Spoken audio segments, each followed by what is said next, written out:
आम्ही सरस्वती माध्यमिक विद्यालय येथील विद्यार्थी आहोत. आम्ही प्लास्टिकच्या टाकाऊ बाटल्या वापरून जल शुद्धीकरण प्रणाली तयार केलेली आहे. ही प्रणाली 5 टप्प्यांची असून यामध्ये सर्वात वरच्या टप्प्यात मोठे दगड, नंतर कोळसा, त्याखाली मध्यम आकाराचे दगड, त्यानंतर बारीक वाळू व सर्वात शेवटी कापूस वापरलेला आहे. हा प्रकल्प पर्यावरण पूरक असून कमी खर्चात आहे. हा प्रकल्प कशा पद्धतीने काम करतो हे आपण पाहू शकता.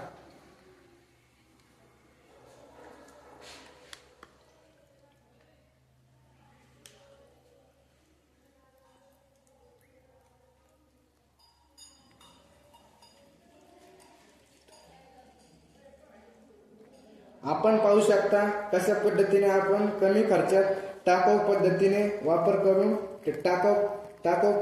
वापर करून ही जी प्रणाली घरी बसल्या बसल्या तयार केलेली आहे.